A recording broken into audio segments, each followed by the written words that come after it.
ఈ వీడియో చూసే ముందు ఒక లైక్ కొట్టి జై శ్రీరామ్ అని కామెంట్ చేయండి. ఈ రోజుల్లో డబ్బు లేనిదే ఏ పని చేయలేము. మన జీవితంలో ప్రతిదీ డబ్బుతోనే ముడిపడి ఉంది. డబ్బు లేకపోతే జీవితం లేదు అన్నట్టుగా తయారైపోయింది. ప్రతి మనిషి జీవితంలో ఏవో ఒక కష్టాలు ఉంటూనే ఉంటాయి. అలాగే కొంతమంది ఇళ్లలో ఎప్పుడూ అనారోగ్య సమస్యలు, డబ్బు సమస్యలు, ఇలా ఏదో ఒక సమస్య వెంటాడుతుంది. మీ జీవితంలో ఎల్లప్పుడూ కష్టాలు ఉంటే మీరు కొన్ని పరిహారాలను చేయడం వల్ల మీ కుటుంబం మొత్తం అష్టైశ్వర్యాలతో, సిరిసంపదలతో తులతూగుతారు. మీ ఇంట్లో డబ్బుకు లోటు లేకుండా ఉండాలంటే మీ ఇంట్లో డబ్బు దాచుకునే చోట చిన్న అద్దాన్ని ఉంచండి. ఇలా చేయడం వల్ల ఇంట్లో ధన ప్రవాహం పెరుగుతుంది. తద్వారా డబ్బుకి లోటు లేకుండా ఉంటుంది. వాస్తు ప్రకారం ప్రతి ఒక్కరి పూజ గదిలో ఖచ్చితంగా ఒక నెమలి ఈక ఉండాలి. ఇంట్లో పూజ చేసిన తర్వాత నెమలి పింఛంతో దేవుడికి గాలి విసరండి. దేవుడికి ఈ సేవ చేయడం వల్ల ఆ దేవుని అనుగ్రహంతో మీ కోరికలన్నీ నెరవేరుతాయి. అలాగే మీ ఇంట్లో డబ్బు సమస్యలు ఉండవు. చేపట్టిన పనుల్లో, ప్రారంభించిన వ్యవహారాల్లో ఆటంకాలు లేకుండా పూర్తవుతాయి. కాబట్టి మీ పూజ గదిలో తప్పకుండా నెమలి పింఛాన్ని ఉంచండి.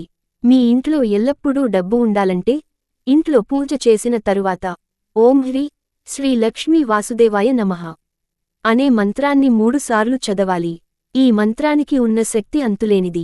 అలాగే ప్రతి శుక్రవారం రోజున పెళ్లైన ఆడవాళ్లు ఖచ్చితంగా ఇంట్లో పూజ చేసుకోవాలి.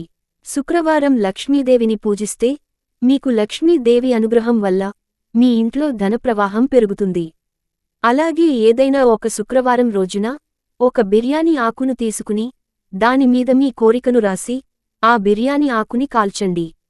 ఈ ఆకు నుండి వచ్చిన బూడిదను పూల మొక్కలకి వేయండి. ఇలా చేస్తే మీ కోరిక త్వరలోనే నెరవేరుతుందని పండితులు చెబుతున్నారు. మన ఇంటి సింహద్వారాన్ని లక్ష్మీదేవిగా భావిస్తారు.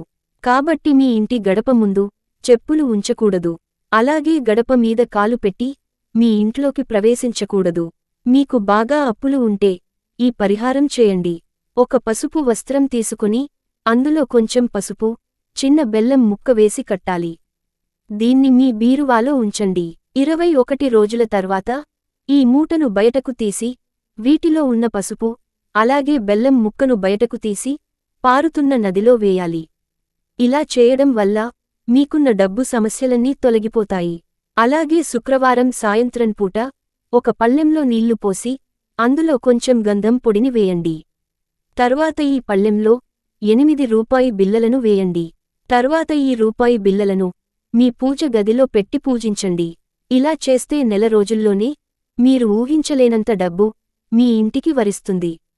ప్రతిరోజు ఉదయం స్నానం చేసిన తర్వాత తులసి మొక్కకు నీరు పోయండి.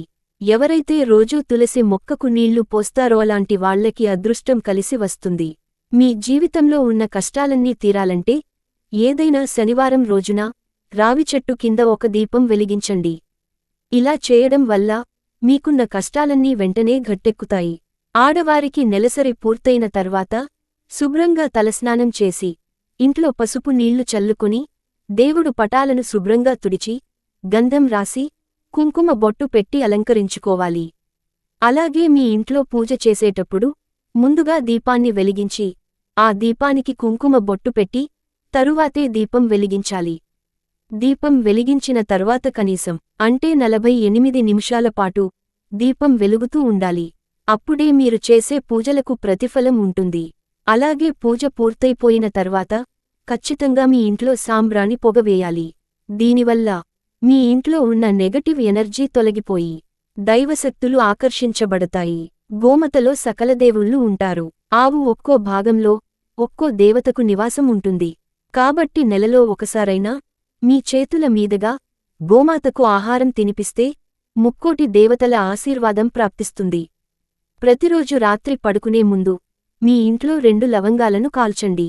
ఇలా చేస్తే మీ ఇంట్లో ఉన్న నెగటివ్ ఎనర్జీ తొలగిపోయి మీ ఇంటి సంపద విపరీతంగా పెరిగిపోతుంది. ఇంట్లో మీరు పూజ చేసేటప్పుడు ఒక రాగి చెంబులో నీళ్లు తీసుకుని అందులో కొన్ని తులసి ఆకులు వేసి పూజ గదిలో ఉంచండి. పూజ పూర్తయిన తర్వాత ఆ రాగి చెంబులో ఉన్న నీటిని మీ కుటుంబంలో ఉన్న ప్రతి ఒక్కరూ తీర్థంలాగా తీసుకోవాలి. ఇలా చేస్తే మీ జాతకంలో ఉన్న దోషాలన్నీ తొలగిపోయి మీ కుటుంబం మొత్తం అష్టైశ్వర్యాలతో సుఖసంతోషాలతో ఉంటారు. కొబ్బరికాయను ఎర్రటి వస్త్రంలో చుట్టి మీ పూజ గదిలో పెట్టండి. పూజ గదిలో కొబ్బరికాయ ఉంటే మీ ఇంటికి అదృష్టం వరిస్తుంది. ఇంట్లో ఎలాంటి కష్టాలు లేకుండా ఉంటాయి. జ్యోతిష్య శాస్త్రం ప్రకారం ఒక రావి ఆకును తీసుకుని దాన్ని మీ దిండు కింద పెట్టుకుని నిద్రిపోతే మీ అప్పుల బాధలన్నీ వెంటనే తొలగిపోతాయి. హిందూ పురాణాల ప్రకారం తాబేలును మహావిష్ణువు రూపంగా పరిగణిస్తారు. కాబట్టి మీ పూజ గదిలో తాబేలు విగ్రహాన్ని ఉంచుకోవడం చాలా శుభప్రదం. ఏ ఇంట్లో అయితే తాబేలు విగ్రహం ఉంటుందో ఆ ఇంట్లో డబ్బు కొదువ ఉండదు. కొంతమంది రాత్రిపూట బట్టలు ఉతుకుతారు. వాస్తు శాస్త్రం ప్రకారం రాత్రిపూట బట్టలు ఉతకడం మానుకోవాలి. ఇలా చేయడం వల్ల మీ ఇంట్లో అశాంతి నెలకొంటుంది. హిందూ ధర్మంలో ఉప్పుని లక్ష్మీదేవి స్వరూపంగా భావిస్తారు. కాబట్టి శుక్రవారం సాయంత్రం మీ ఇంటికి ఉప్పుని తెచ్చుకోండి. ఇలా చేస్తే ఉప్పుతో పాటు లక్ష్మీదేవి కూడా మన ఇంట్లోకి వస్తుంది.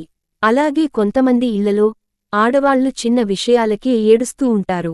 ఇలా మీ ఇంట్లో ఉన్న ఆడవాళ్లు కూడా చీటికిమాటికి ఏడుస్తూ ఉంటే ఖచ్చితంగా మీ ఇంట్లోకి దరిద్ర దేవత ఉంటుంది.